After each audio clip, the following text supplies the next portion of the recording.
Hey guys, what's going on? Third Street Reactions here. We're back. I'm Shane. Zach. We're back here with Star Wars and Clone Wars. Last episode, Grievous Intrigue. Zach, you remember what happened? I remember that Grievous and Obi-Wan had a confrontation, and that Anakin went to save Eth Koth. Yeah. Right? Yeah. His name? Yeah. Okay. E for the Eth. Zabrak guy. Yeah, he was getting tortured. Ethan Hawke. Yes. Went to save Ethan Hawke. He did. And then... Ethan Hawke missed his chance. He did. He missed it. He was getting tortured.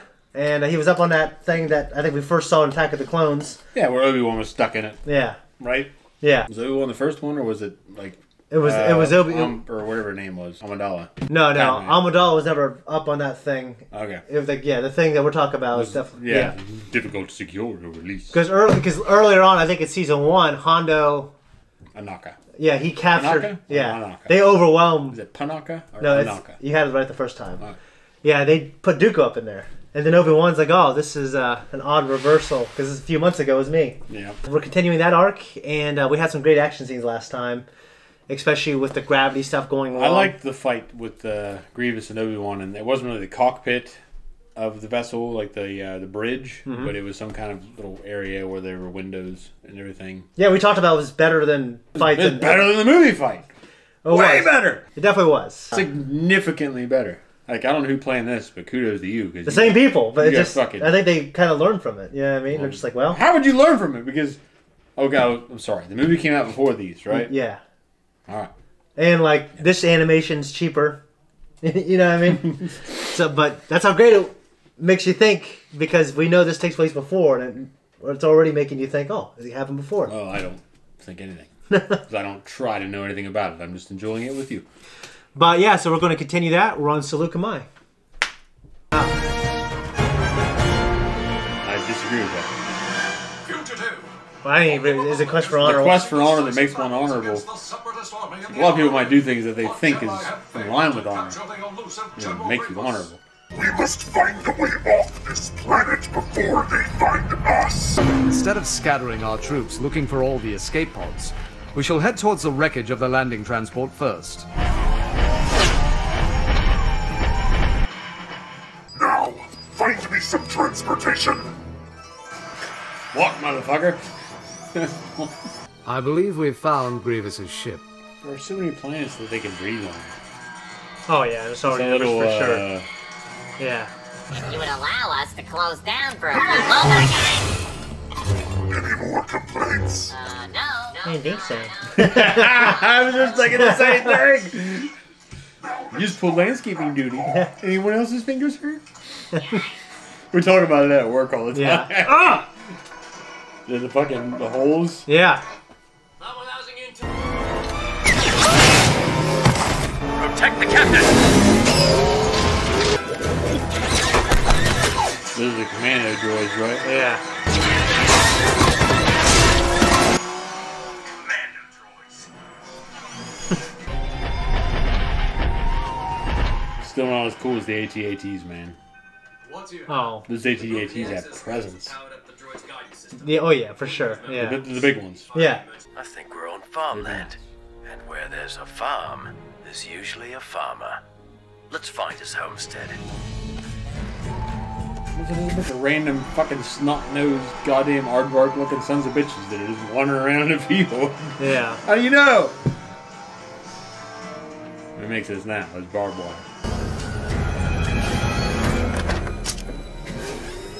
We want no trouble here. Easy with that. Breast's always hanging out. Felix, man. I'm no doctor, so just We have a medic, ma'am. We just need a place to tend him overnight. Mommy, get back inside, both of you. Oh, Mom. Look, there are some benches out back in the barn. It's a ridiculous outfit. Sorry. What? Try to find it. Commando droids took a pot shot.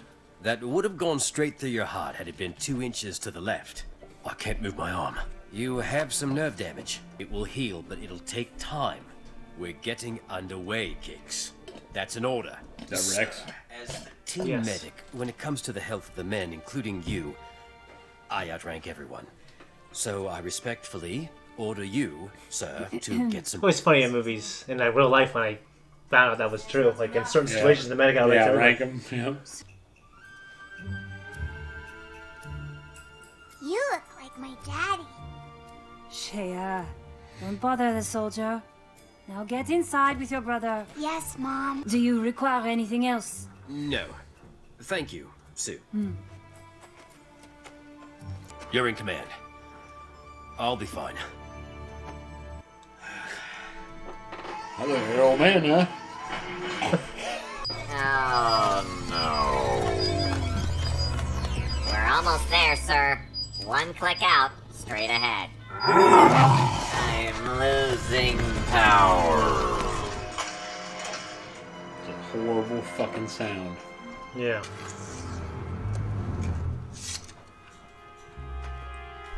Who's this? The guy who wants to bang the Twi'lek? Look at him sneaking in there. Or Maximus. Gladiator. Who are you? Oh! What are you doing here? I made it sound like he wasn't alive. What's your number and rank? My name is LeQuain. Cut LeQuain. And I'm just a simple farmer. You're a deserter. Well, I like to think I'm merely exercising my freedom to choose. To choose not to kill for a living. That is not your choice to make. So do you still plan to turn me in? Do I have a choice? Daddy, you're home. Look what I drew you, Dad. Oh, well. That's great, Jack. I see you two have met. He looks just like you, Daddy.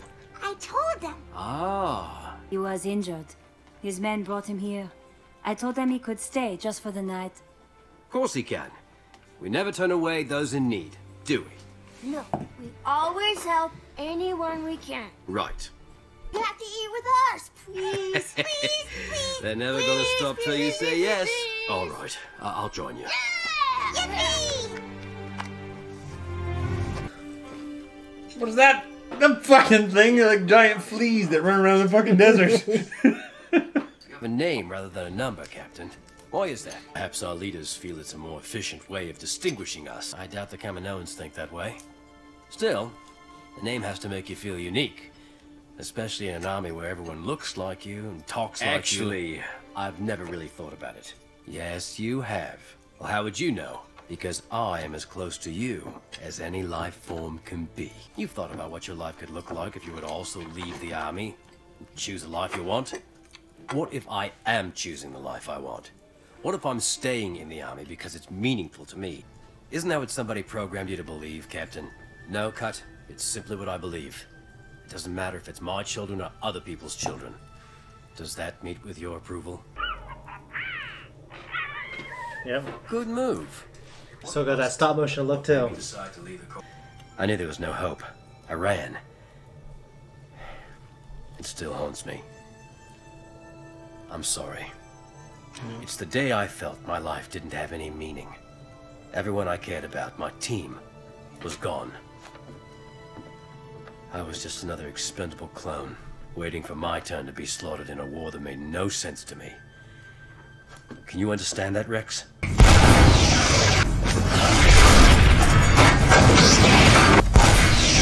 Tank 2, port side! Great shot! In the field. If I lived in a Star Wars universe, my kids would never play outside. Well, it's a pretty dangerous universe, if you ask me. Some kind of spaceship, I think. At least in the way it's been presented to us, there aren't that many eras of peace. Yeah. Okay? They're mostly like fucking war-torn shitholes. With jaws crawling all around. Jesus Christ. Commando droids?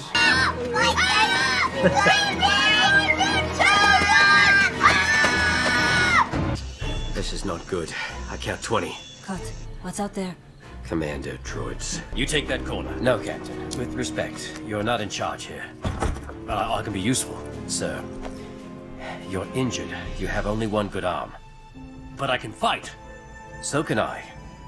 Rex, I need you to be the last line of defense for my family.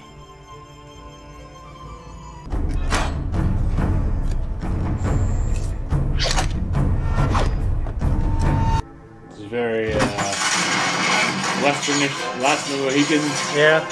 I haven't seen that, but this storyline in general. How would you overpower the hydraulics of this machine? You wouldn't!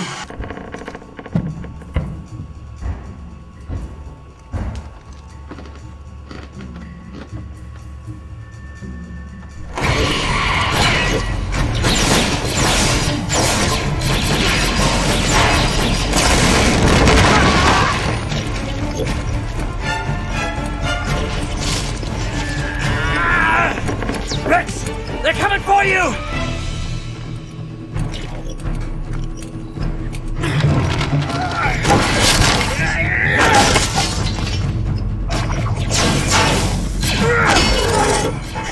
Lucky for him, they're all like shitty. Yeah. In the crack.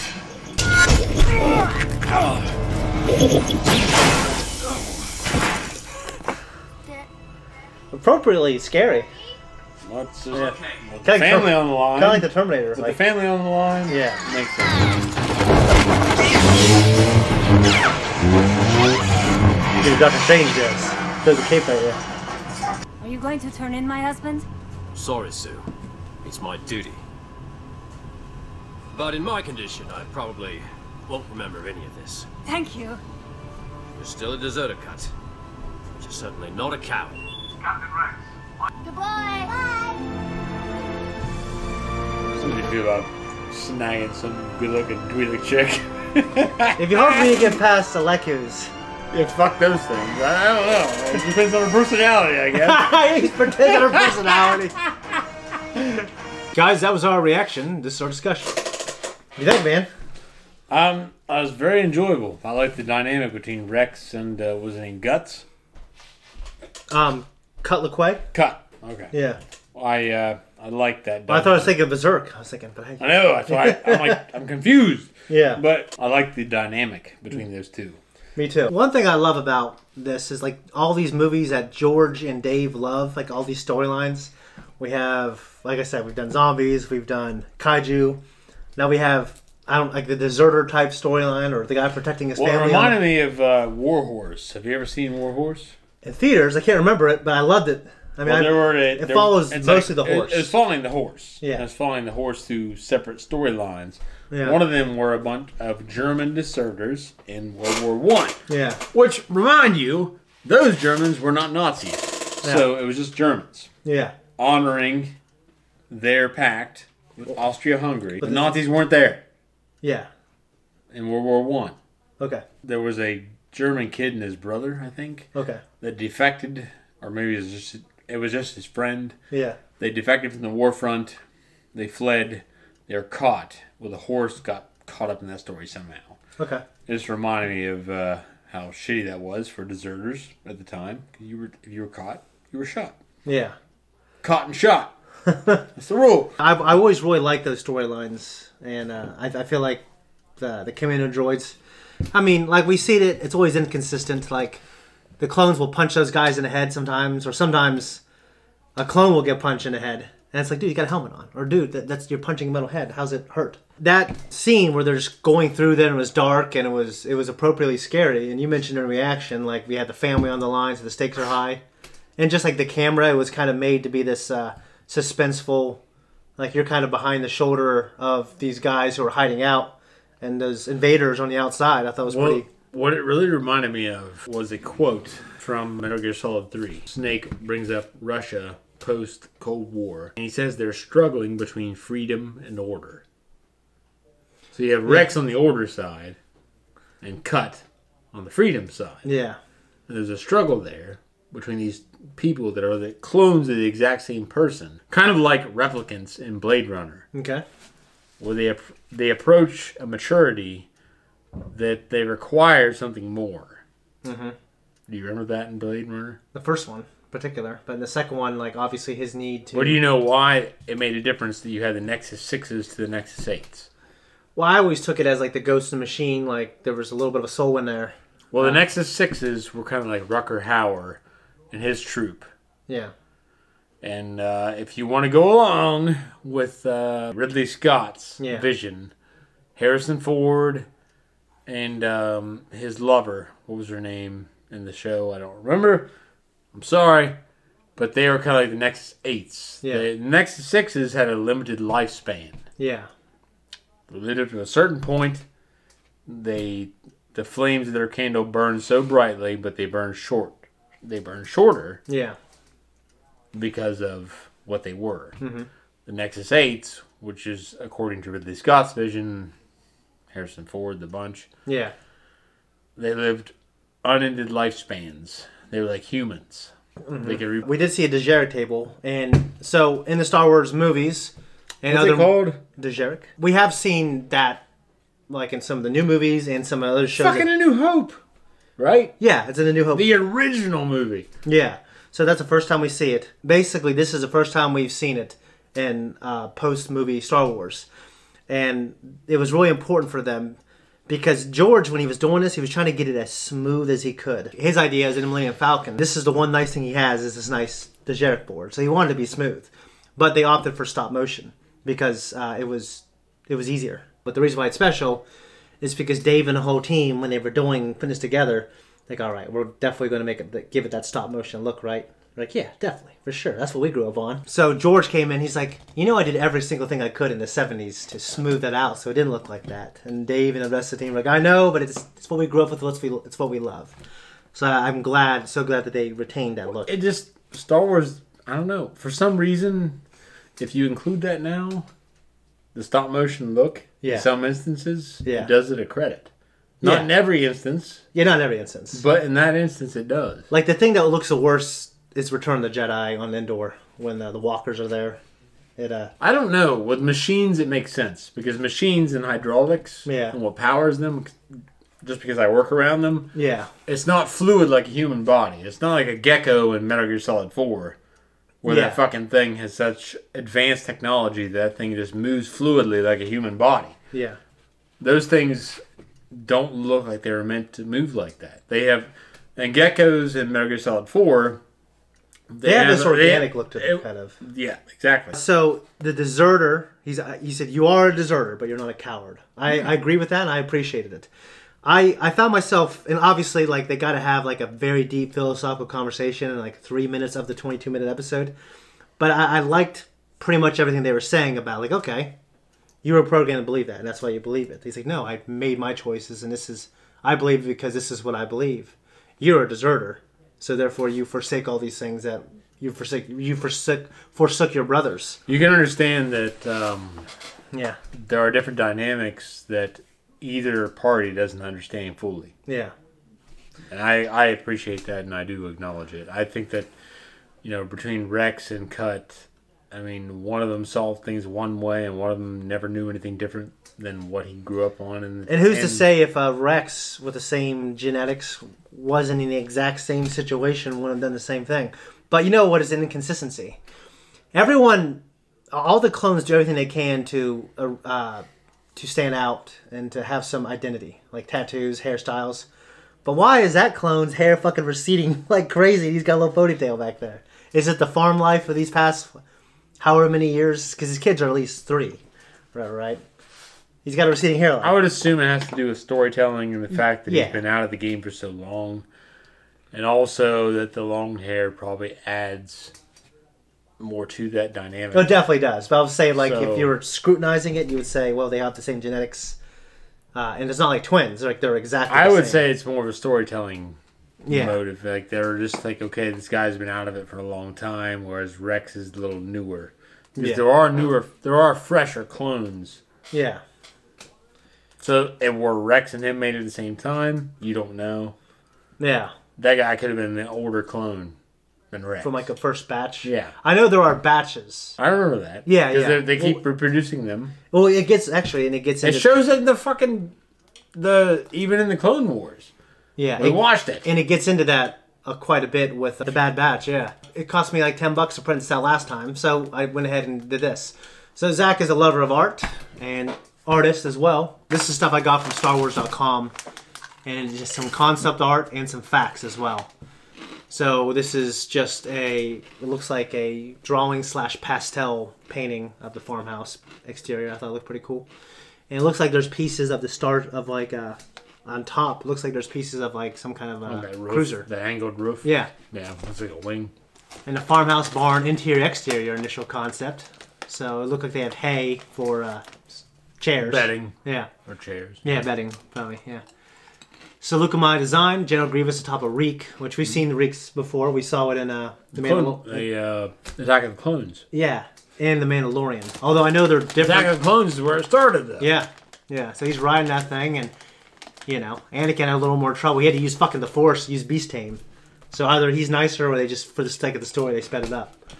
Seleucumai environment design. It just has a cool look to it. I think the concept art kind of looks a little cooler than the finished giant design. spores. Yeah. Robert Dalva, he's a film editor. He worked on Black Stallion, Raising Cain, Jumanji, and Jurassic Park 3 and Hidalgo. He was the director of The Last Stallion Returns. This is his first work in animation. He directed this episode. Really? Yeah. You know, big time movie editor going to like a Star Wars cartoon. So that's cool. Jesse makes use of... Yeah, I forgot. He does say units. He does say inches at some point in the episode. Inches exist in the Star Wars universe, but we normally use metric. Makes more sense. It's that American influence bleeding into it. I guess it is, yeah. I like this one. I like the type of storyline. I had no complaints about it. Yeah. Really, honestly. I just like getting into the detail. Me too. But Yeah. I have no problem with the episode. So, it was good. I'm looking forward to more. Yeah, me too. And I think that's about it. Nothing else to say. I agree. Thank you for tuning in. If you like what you do here and you like what Shane does here and just, you know, invoking the name of George Lucas and bringing down the glory that is Star Wars, I don't mind. Like and subscribe. You'll find us on Twitter. You'll find us on Instagram. If you want to say more about what we can do better, you know, comment down below.